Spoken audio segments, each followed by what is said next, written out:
पंचीकरण आणि पंचीकरण नावाच्या या ग्रंथात, छोट्याशा ग्रंथामध्ये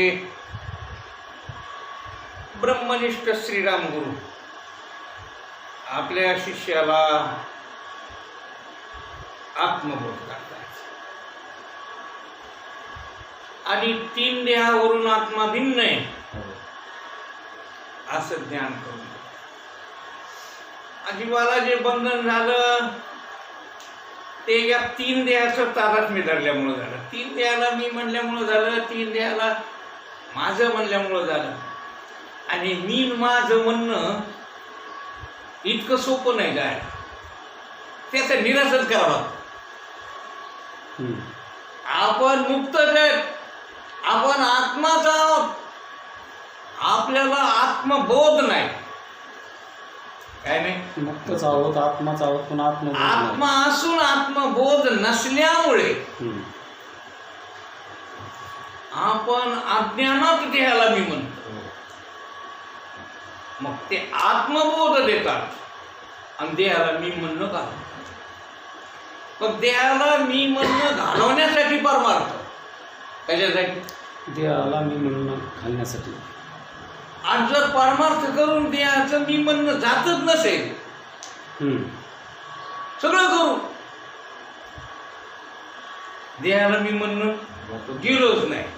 भजन केलं, हरिपाठ केला, भक्ती केली, कीर्तन केली, प्रवचन केली, ध्यान केलं, जप केला, तप केला, तीर्थयात्रा केल्या, सगळं केलं आणि काय गेलं नाही. देहाभिमान गेलाच नाही. देहावरचा अहंकार तसाच राहिला, देहाची ममता तशीच राहिली. आणि मग परमार्थ केलेलं काय झालं? काहीच फल नाही महाराज त्याला. म्हणून काय गेलं पाहिजे परमार्थात? देहाभिमान गेला पाहिजे. संसार वासना नष्ट झाल्या पाहिजे. देह अभिमानानं सगळं नाचलंय का? म्हणून देहाभिमान घालवण्यासाठी एकमेव साधन आपल्याला स्वतःला आत्मस्वरूपानं अप्रोक्ष ज्ञान होणे. कोणतं ज्ञान होणे? अपरोक्ष ज्ञान. आत्म्याचंही ठातूरमातूर ज्ञान आहे आपल्याला, नाही असं नाही. परोक्ष ज्ञान आहेच आपल्याला, ज्ञान आहे ना की आत्मा जन्मत नाही, आत्मा मरत नाही,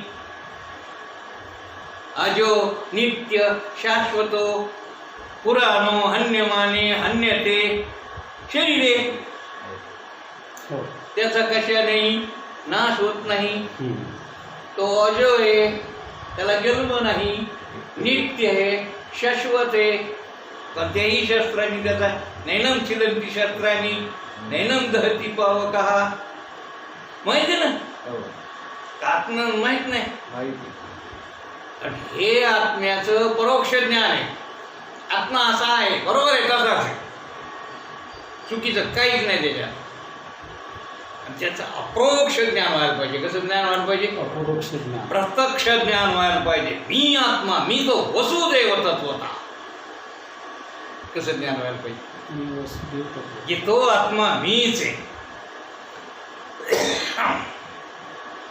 तो आत्मा मीच आहे असं ज्ञान झाल्याशिवाय देहभ्रांती जात नाही. हे देहाच्या अभिमानाच्या विरोधी ज्ञान आहे. हे ज्ञान देहाला मी म्हणू देत नाही. कसं होते? आणि हे ज्ञान यथार्थ ज्ञान आहे. मी आत्मा आहे हे ज्ञान कसं आहे? यथार्थ ज्ञान आहे. आणि मी देह हे ज्ञान कसं आहे?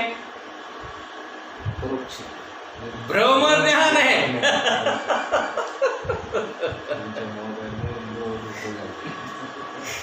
देहाला भ्रमण म्हणतो. देह मी आहेच कुठं? देह मी आहे असं जे जीवाचं ज्ञान आहे. आणि ज्याच्यावर वीज ठेवून आखा संसाराचा गाडा ओढतो, जन्मोजन्मी हेच घेऊन आलो. बहुदूरवरी वेठी ओझे होते शिरी, आता उतरला भार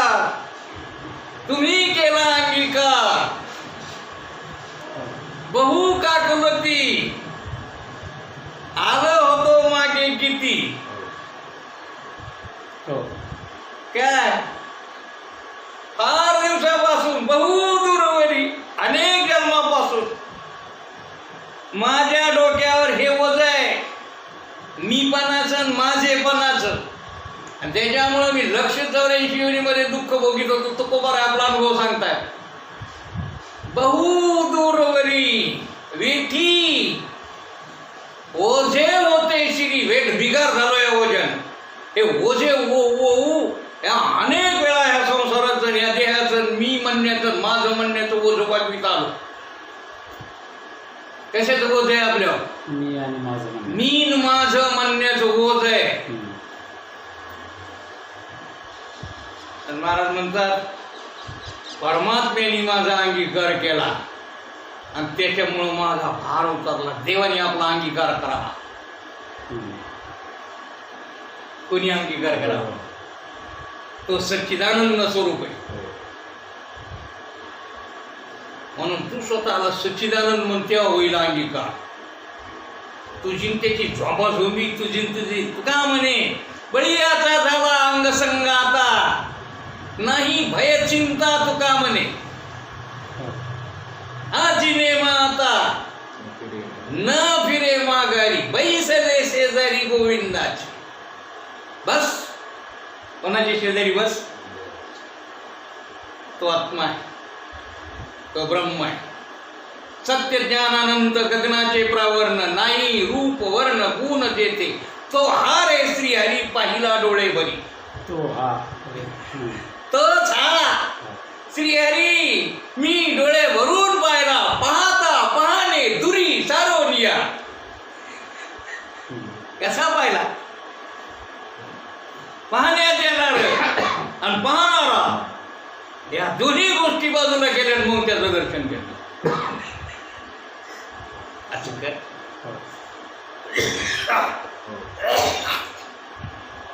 हे झाल्याशिवाय उतरत नाही, हलकं होत. त्याच्यासाठी काकुलती यावं लागतं. बहु काकुल आलो होतो. देवाचा धावा करतो, भक्ती करावी लागते, सगळी साधनं करावी लागतात महाराज. आणि ज्ञान हे सर्वात श्रेष्ठ साधन. संत ज्ञान देतात. काय देतात? ज्ञान देतात. संत बोध देतात. ज्ञान देव ज्ञान देव ज्ञान देव देत. काय देतो ज्ञानदेव? ज्ञानेश्वर महाराज काय देतात? ज्ञान. ज्ञानदेव ज्ञानदेव ज्ञानच देव, ज्ञानदेव देतो. हो. ज्ञानेश्वर महाराज स्वतः ही ज्ञानस्वरूपच आहेत. ते स्वतः ज्ञानस्वरूप असल्यामुळे तुम्हालाही ज्ञानस्वरूपच करून टाकतात. ज्ञानदेव तो कैवल्य. ज्ञानच कैवल्य, ज्ञानच मोक्ष. म्हणून सद्गुरू ज्ञान देतात आणि आपल्या शिष्याला अहंता ममतातून मोकळं करतात. त्याचं मी माझं घालवतात आणि त्याला आत्मस्वरूपावर लोळवतात. आत्मसुखाची त्याला काय करून देतात? ओळख करून देतात. किंबहुना तो त्या आत्मसुखात रममान होतो, किंबहुना आत्मसुख भोगतो. म्हणून आपण आत्मसुखापासून वंचित आहे. आपण विषय सुखात गुंतलेले. म्हणून सद्गुरूचं काम विषय सुखात रंगविणी नाही. इथे तुम्हाला प्रारब्धानं प्राप्त आहे. ते विषय सुखातून काढतात. हितापासून काढी ती हित देऊनी वाढवती, नाही श्रुती पुरवती माऊली जगी. ते काम सांगत. म्हणून इथं श्रीराम गुरु आपल्या शिष्याला तिन्ही देहाचं चिंतन सांगतात. पहिल्या देहाचं चिंतन आपलं झालं. आता सूक्ष्म देहाच्या चिंतनाला आपण आरंभ केला होता.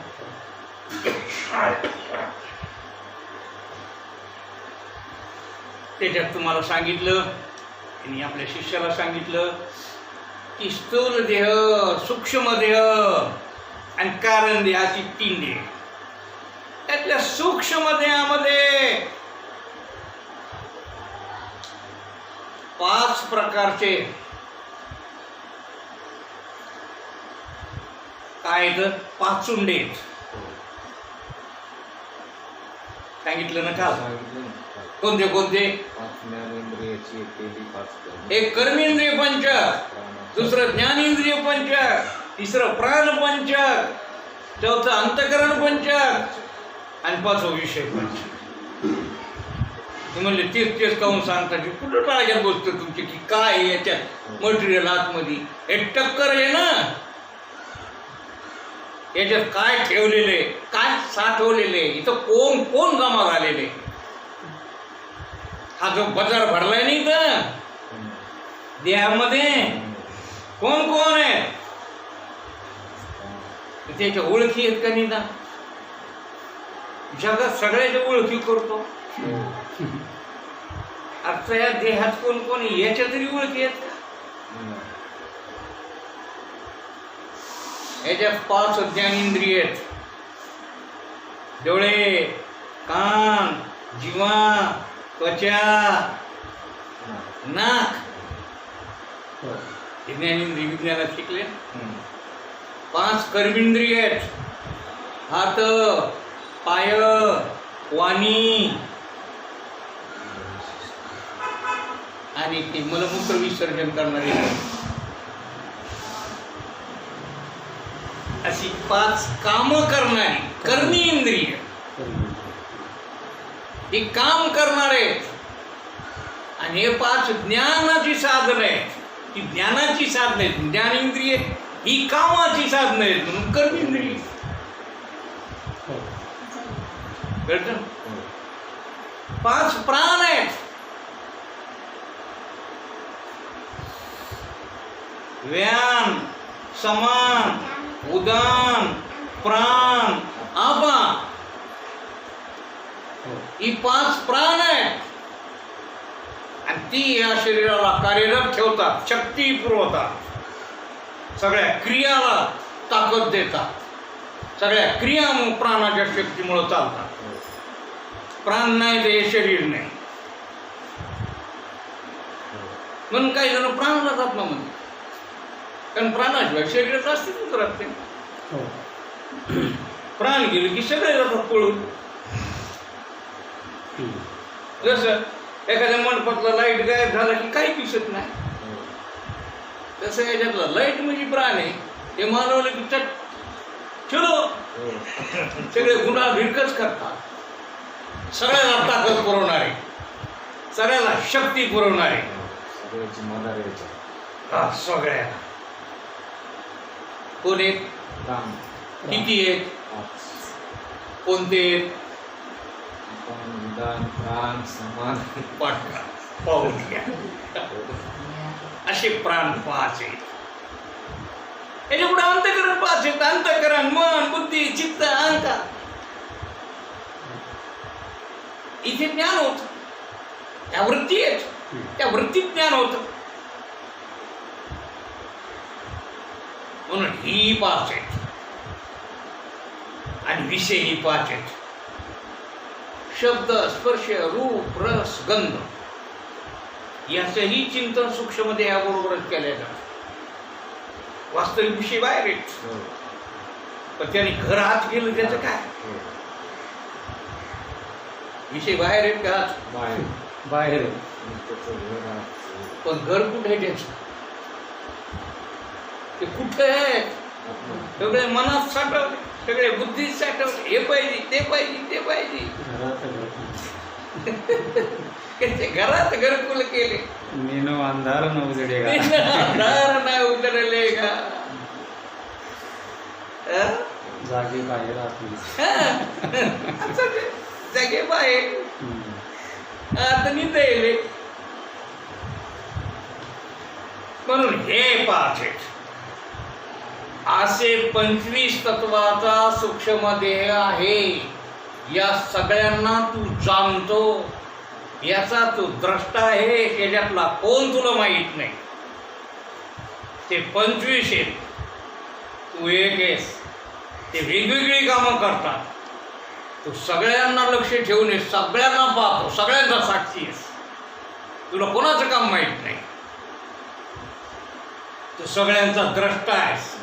तू सगळ्यापेक्षा वेगळा आहेस. ते सगळे जड आहेत, ते सगळे पंचमहाभूताचे. तू भूताचा नाहीस, तू चेतन स्वरूप आहेस, तू सच्चिदानंद आहेस. म्हणून तू नाही, तुझे ते नाही, ते तुझे, ते पंचभूताचे. तू देवाचा, तू सच्चिदानंद, तू आत्मा.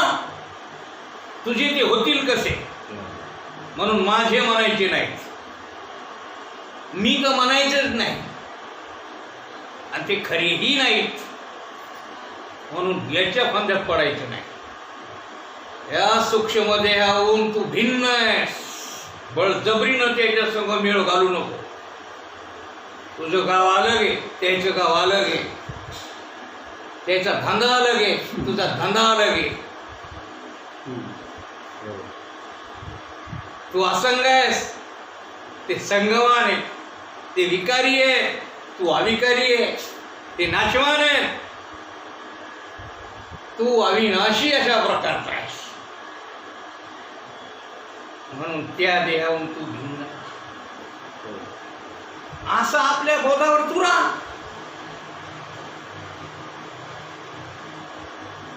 महाराज जरा विस्तारानं सांगा.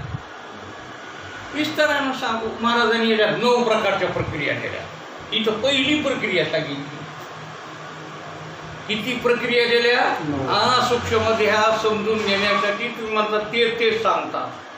अहो, एवढं सांगण्यासाठी 9 बाऱ्या वेगवेगळ्या प्रकाराने सांगितलं. हे एक प्रकार झाला.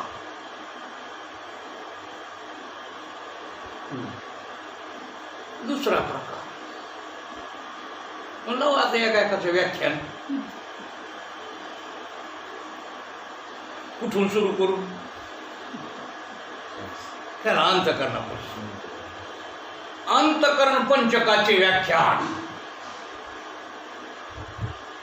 अंतःकरण मन, बुद्धी, चित्त आणि अहंकार. अंतःकरण हे शरीराला व्यापून, काल सांगितलं ना, शरीरा एवढं असतं. त्याच्यामध्ये त्याचं काम स्फुरण करणे, स्फुरण होणे. तिथं मीचं स्फुरण होतं, तिथं याचंही ज्ञान होतं. ती जागा आहे. सगळ्याचं ज्ञान व्हायची काय ती जागा आहे. तुझंही ज्ञान तिथंच होतं. मी आत्मा हे असंही तिथंच कळतं, आणि हे जग हे असंही तिथंच कळतं. या सगळ्याची स्फूर्ती, या सगळ्याचं ज्ञान ज्या ठिकाणी उत्पन्न होतं, ठिकाण आहे ते. आरशात दिसतं म्हणून आरशात तू हे असं म्हणू नको.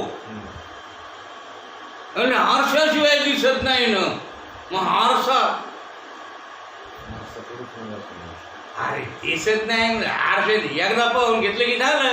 पुन्हा काय दिवसभर थोबड पाहतो त्याच्यात. एकदा सकाळी गण लावला आहे का त्याच्यात काय पाहून निश्चय करायचा असते का? कसं आहे काय? एकदा पाहून घेतलं. त्याचं अंतःकरण आरसा आहे. त्याच्या सगळ्या प्रतिमा त्या मनामध्ये, बुद्धीमध्ये, चित्तामध्ये सगळं असतं. कारण ते सगळ्या अंतःकरणाच्या वृत्ती आहेत. तो मनोरूपी पटू फाटे, जेत संसार चित्र उमटे. सरोवराटे मग प्रतिमा नाही. त्या मनात मी हे असं वाटतं, मनात मी हे असं वाटतं. अरे हो, मग त्याच्यात पडत असतं चित्र तुझं. त्या आरशात दिसतच असतं. ते आरसा पुढे आल्यावर दिसणारच असते. आरशाचा गुणधर्मच असतो तो. तसं अंतःकरणात मीचं स्फुरण होतच असतं. त्याच्यात मी दिसतच असतो. म्हणून का अंतःकरणच मी समजायला? आरसा फुटला मग मी फुटला होता ना त्याच्यात. सरोवराटे मग प्रतिमा फुटली ना.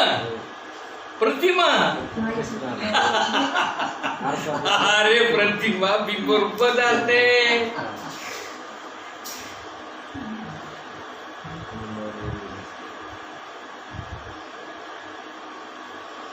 दर्पणेची निराधारे एकची करुणी दुसरे हो दर्पणेची दुसरे भासे परिते असे एकच मग तुला वाटतोय अरे तू ना आत्मा एकच आहेस तुला वाटतो तो दुसरा ते दर्पणामुळे दिसतो हो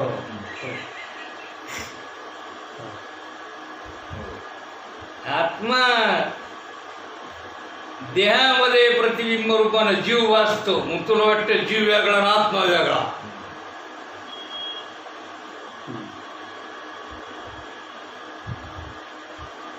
एकच अंतकरण फुटलं तर तुझं काय होत नाही तो अंतकरणापासून वेगळा आहे असं ज्ञान होण्यासाठी तुला अंतकरण लागतंय आता चाला ना तुला ज्ञान आता तुझं अंतकरण जाओ की राव पाहिलं नाही ना तोड आपण कसे हो आपण सच्चिदानंद आहोत आता सच्चिदानंद नाही असं पाहून घेतल्यावर तुझा आरसा राव का जाव काहीच गरज नाही इतका बोध पक्का व्हावा काही संशय राहू नये म्हणून अंतकरण काय अंतकरण आहे त्याचा तिथं स्फुरण होत असतं तिथं स्फूर्ती होत असती तिथं ज्ञान होत असतं काय होत असतं ज्ञान होण्याची जागा आहे अंतकरण कुठं होतं ज्ञान अंतकरणात होतं ज्ञान त्याला म्हणते स्फुरण स्फूर्ती म्हणजे ज्ञान स्फूर्ती म्हणजे चैतन्य स्फूर्ती म्हणजे कळणे कुठं कळतं कुठं होतं कळलं नाही का अंतकरण मग तुला जर ते अंतकरण कळलं तर ते तू आहेस का डिटाकून काय बोल त्याची देवता विष्णू अंतकरण त्याचं काम स्फुरण करणे त्याची देवता विष्णू पुढे मन त्याचं काम संकल्प विकल्प करणे याची देवता चंद्र कुठे त्या मनाच्या लंजी लागला ते उतरणी नसतं ते उकांडे करतं ते लोकांच्या निंदा करतं ते लोक काही आणतं म्हणून ते ह्याचं कशाला आकार घ्या तू म्हणायस का तुझं ऐकत का मग तूच मनाचं ऐकत ते जनादी लागत अरे तुझं म्हणतो ना मग तुझं ऐका त्यांनी तुझ्यासारखं राहत नाही ते तुझं नाहीच ते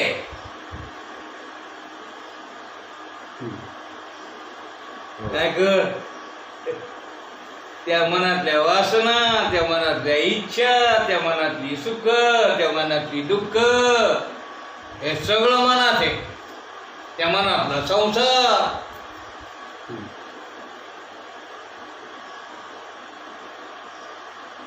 हे तू नाहीस तू त्यांना जाणतो म्हणून तेच काही उजागर घेऊ नको ते इच्छाही करू नको टाकून देते त्या मनाच्या लादीच नको नको ते टाकून अनेक प्रकारे सांगितले ते तर मनात देवाला अर्पण करून टाक तुला व्याजार कर तू म्हणा मीची करी नाही देवाकडला नाही तो मन पंचभूताचं आहे तिथं अरे मनासंगे जीवदशा वस्तू काय सांगाव मनाला जीवदशा काय हो आपल्याला जीवदशा काय आहे आत्मस्वरूपासून जीवदशा का आली मनामुळे आपल्याला जीवदशा आहे दशा आहे ती स्थिती आहे आणि ती पालटत आहे मनाचा संबंध मनामुळे तू जीव मनाचा संघ जर तोडला तर तू देव तू तू मनाचा साक्षी आहेस, मन तुला माहित नाही. मन किती वेळे येतं पण किती वेळे जातं. त्याचे सगळं कुठं फजित होतो. त्याच्या आनंद असतात कुठं जन्म भोगतो. जन्म घेणे लागे वासनेच्या संगे. वासना आहे मन म्हणजे काय वासना कुठं नावी लागतो. जन्म घ्यावा लागते. म्हणून सगळ्या वासनाचा त्याग कर. काय कर मनाचा त्याग कर म्हणजे वासनेचा त्याग कर. समूळ वासना नुरवावी.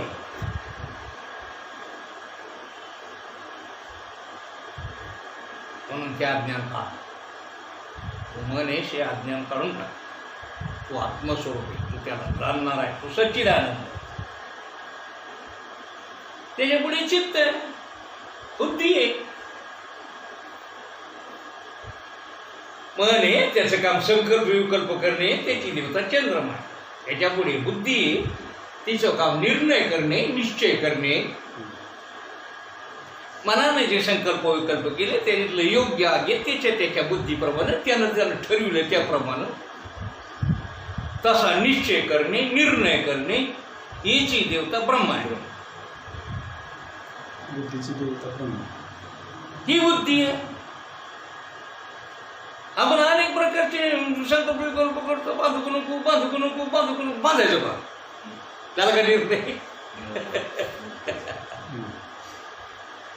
मन जे संकल्प विकल्प करतं त्याच्यातला निर्णय बुद्धी घेते.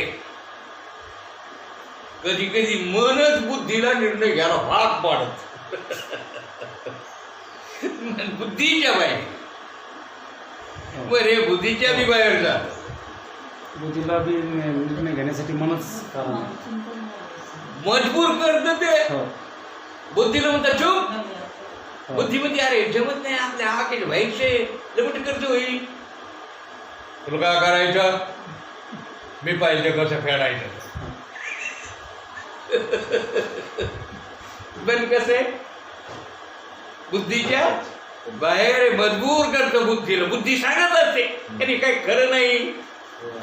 शरीर नाशिवाने अवसर नाशिवाने मन म्हणत नाही. तेच गोड आहे. मनाला संसार गोड लागतो. कसे गोडू परमार्थ तो मध्ये लागे कडू. विषयाचा विषयाला गोडी पाडू गोड परमार्थ लागे कडू. हो. कडू विषय तो गोडू जीवाशी झाला मनामुळे. कोणामुळे मनामुळेच. हे मन असं करत मन पचू. कधी कधी बुद्धीच्या बाहेर. बुद्धीचं काम निर्णय घे. बुद्धीने निर्णय घ्या. म्हणून बुद्धीची धार केवळ बुद्धी निश्चय आत्मज्ञान ब्रह्मरूप भाविया. बुद्धीचे वैभव अन्य नाही तुझे. एकीकेशी राजे सकळाशी. काय तैसी दीपकलिका धाकुटी परी बहुते जाते प्रगट. तैसी सद्बुद्धी थे कुटी म्हणून एरटे दुर्मती.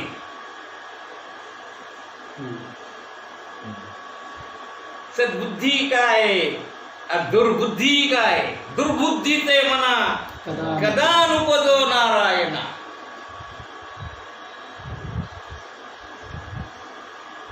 बुद्धी जागी ठेवली पाहिजे. बुद्धीनं काम होतं. मनाच्या नादी लागू नये. मन पचू. मन ब्रह्मज्ञान आहे. मनाचं काय बुद्धीवर निज वृत्ती काढी सर्व माया तोडी. इंद्रिय सोडी लपवून निज वृत्ती का. तिथं जो बुद्धी आहे ती सद्बुद्धी आहे. सत्याला जाणण्याची कास धरणारी बुद्धी. सत्य आत्मा आहे. सत्य परमात्मा आहे. सत्य तू आहेस. सत्य तू सत्य तू सत्य तू विठ्ठला का हा गावीला जगत आवास. काय सत्य जाणून घेण्याची क्षमता बुद्धी. आणि सत्य हे की सत्य तू आहेस. सत्य साच खरे. सत्य साच खरे विठोबाचे नाम बरे. मग तो परमात्मा कसा आहे जाणून घेण्याची ताकद कोणाची? बुद्धीची. तो आत्मस्वरूप आहे. हो. देवा तूची गणेश. आत्मरूप गणेशू केली स्मरण. देह ही पंढरी आत्मा हा विठ्ठल. आता आत्मा परमेश्वर.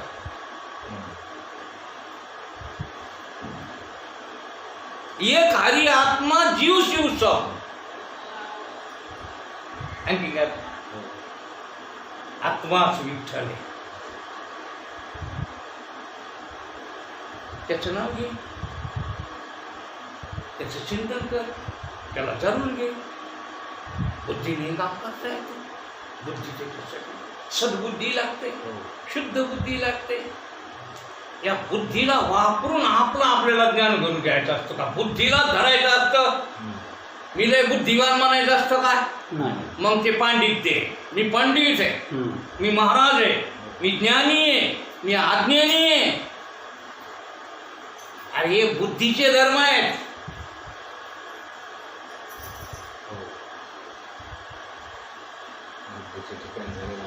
मी फार बुद्धिमान, मी फार कर्ता, मी फार शहाणा, मी लबाड्या करण्यात पटाईत चालते.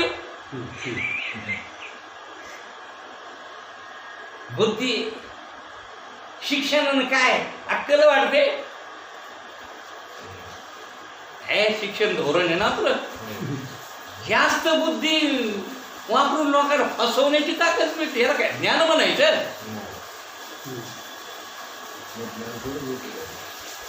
अक्कल पाजळून लोकांना कसं फसवायचं इतकं कळतं का? अक्कल पाजळून परमात्मा प्राप्ती कळते? अरे बुद्धी तर ती शहाणी.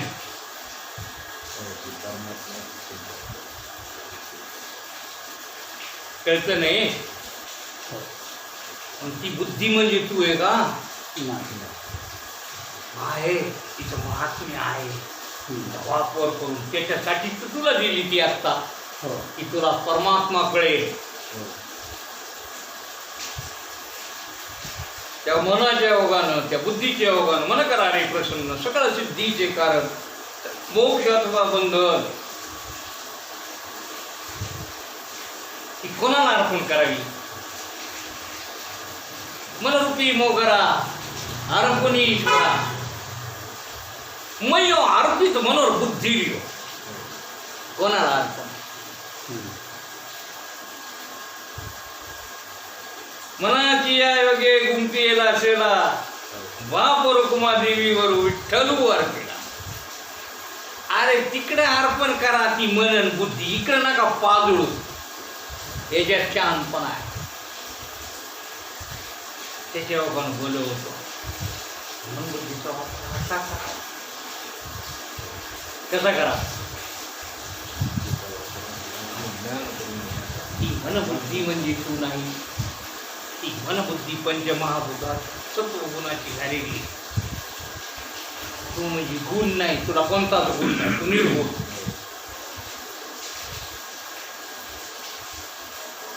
असं मनबुद्धीचं चिंतन आपल्याला करता येतं ना महाराज. ती तुम्ही जाणता ना. जो बुद्धी नाही जाणतो, जो मनाला जातो, तो बुद्धी मन होईल कसा? म्हणून तू आत्मा आहेस, तू साक्षी आहेस, तू सच्चिदानंद आहे, तू तुझ्या बोधावर राहा असं त्यांनीच कळून घे. आणि त्याला हाकलून घे. तुम्ही म्हणतो अरे असं करते आणपाना यालाच म्हणजे उष्ट्र काष्ट न्याय. एक शास्त्रात न्याय आहे. कोणता न्याय? उष्ट्र काष्ट न्याय. उठावर बसायचं, उठावरच लाकूड काढायचं आणि उठाला थांबायचं. काय करायचं?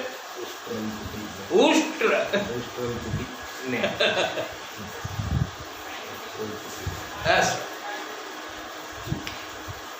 कारण बुद्धी निर्माणानं परमात्म्याचं ज्ञान होतं, पण तू त्याला धरून बसशील, मग बसशील हो का पंडित शहाणा, मग नुसताच पंडित होऊन बसशील लोकांना चांगली आणि बसशील दाखल्याला उठती, त्याबरोबर काहीच नाही. ती बुद्धी तू नाहीस, ती टाकून दे. तिचा अभिमान धरू नको, तिच्या ठिकाणी ममत्व ठेवू नको. ती फार बुद्धिमान असा गर्व करू नको. ती फार मोठा महाराज धरून बसू नकोस. तू महाराज बिराज नाहीस, तू बुद्धीच नाही, तू पंडित नाहीस, तू सच्चिदानंद ब्रह्म आहेस. असा बोध करा.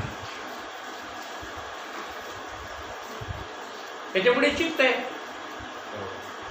चित्ताचं काम चिंतन करणे. काय करणे? चिंतन करणे. मग कसे चिंतन करावं? ते संसाराचं चिंतन करतं, सत्यानाशी चिंतन येते. लक्ष 84ला जाण्याचं चिंतन येते. कशाचं चिंतन केलं पाहिजे? देवाचं चिंतन केलं पाहिजे. चित्तात देव साठवला पाहिजे. तिथं ते करावे देवाचे आहे का नाही? सर्व नियमन शुद्ध आहे की नाही? चित्तात परमात्मा धारण केला पाहिजे, चित्तात आत्मा धारण केला पाहिजे, चित्तात मी सच्चिदानंद असा बोध झाला पाहिजे. चित्तात त्याचे पाय ठेवले पाहिजे. चित्ती तुझे पाय डोळा रूपाचे ध्यान.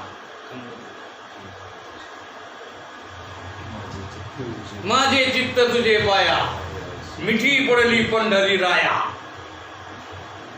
हे चित्त आहे.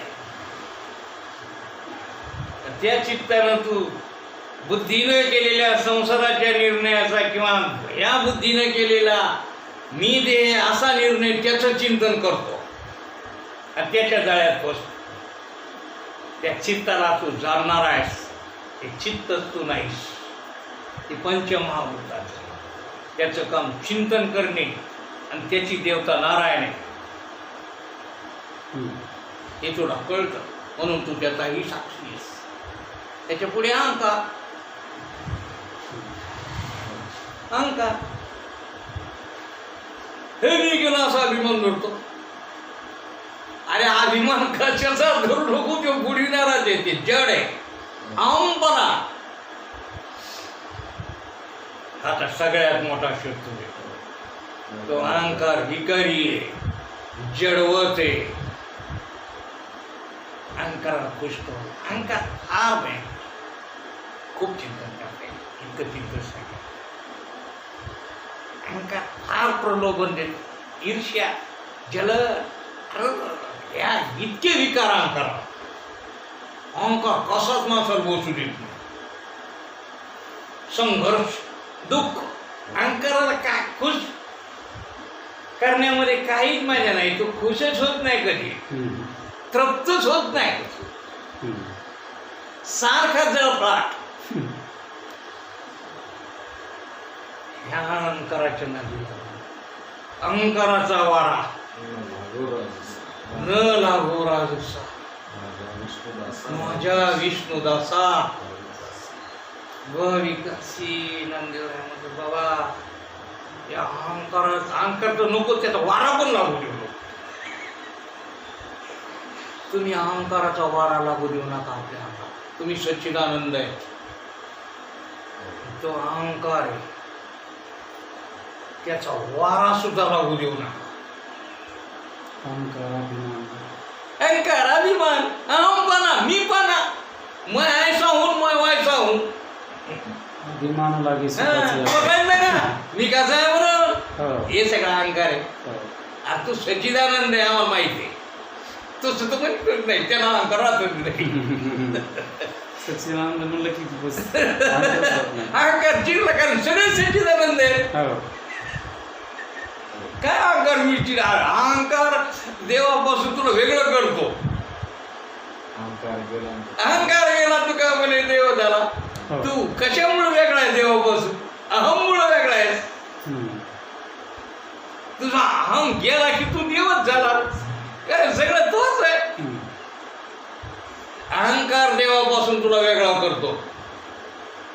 काय करतो तेव्हापासून निर्माण आता अहंकार गेला तर तू देवचेस. हा अहंकाराला तू ओळखतो, तू त्याला जाणतो, म्हणून तू त्याचा द्रष्टा आहेस, साक्षीस. अहंकार कधी असतो कधी नसतो. सुसुप्तीत कुठं अहंकार असतो, तू असतो. म्हणून तू जाऊन त्याचं स्वरूप एक नाही, दोन ती दोन आहेस. म्हणून तू स्वतःकडे लक्ष दे, अहंकार असं तू तुला जाण, साक्षी. असं या अंतकरण पंचकाचं चिंतन श्रीगुरूंनी सांगितलं. आता पुढे आता काही विषयाचं ज्ञानेंद्रिय पंचक. हो. हे डोळे त्याचं का थोडक्यात पाहून घ्या तुम्ही पोस्ट करा, इतकं चिंतन नका न करायला. हे जरा महत्त्वाचं. डोळे त्याचे काम रूप पाहणे, हो. त्याची देवता सूर्य. कान त्याचं काम ऐकणे श्रवण करणे, त्याची देवता दिशा. पुन्हा ऐकू येतं. हो. वाणी आपलं जीवा, ज्ञानेंद्रिय चालले ना. हो. जीवा तिचं काम सौम्य. रसपान करणे, रस हो. जीवेचं काम. आहे का नाही. हम्म. आणि तिची देवता वाचून घ्या.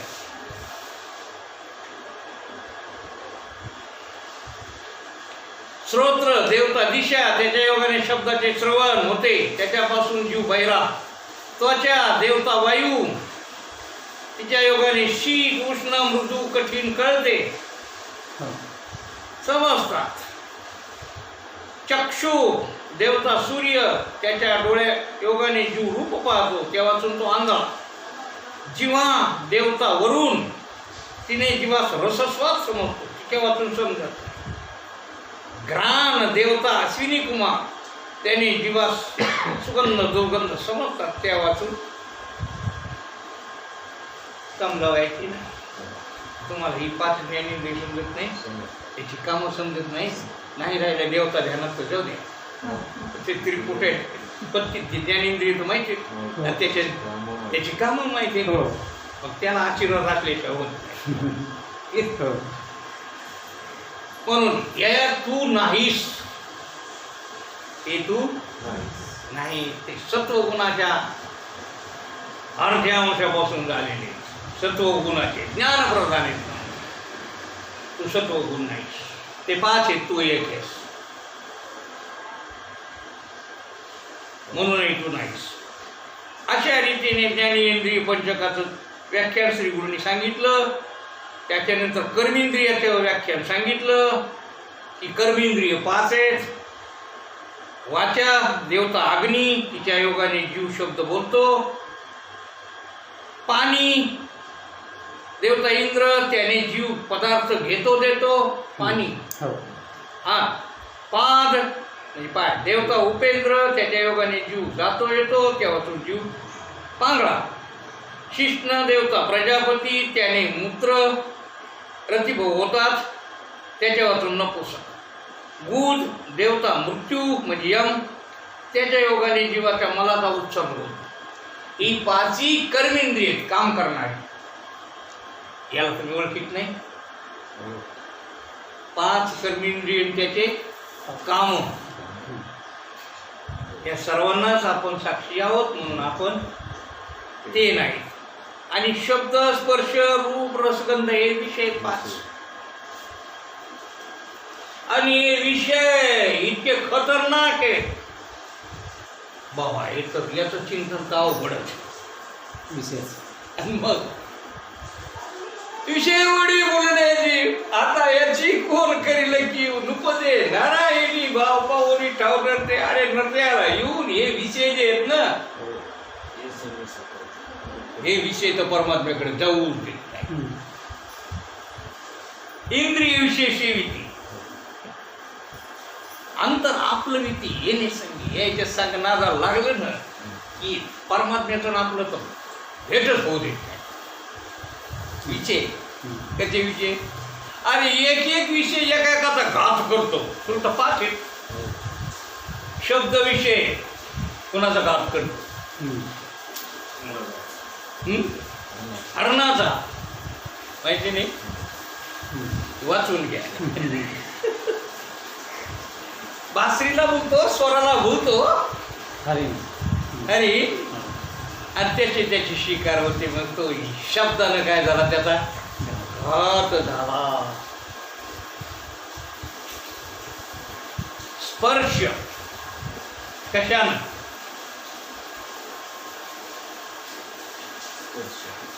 हत्ती. ते खड्डा करून ठेवतात, लाकडाची हत्ती करून ठेवतात, पुतळा करून ठेवतात पलीकडून. आणि त्या हत्तीनीसाठी उन्मत्त झालेला हत्ती स्पर्श सुखासाठी असा होतो. तिच्यावर चाल करून जातो, खड्ड्यात पडतो, मरतो.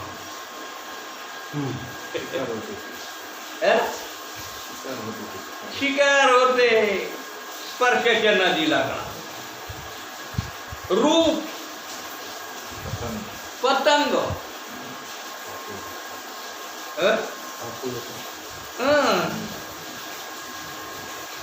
दिव्यावरून शिपळते पाकुळी. रूपाच्या नादी लागला, रूपाला भुलला, आणि स्वतःचा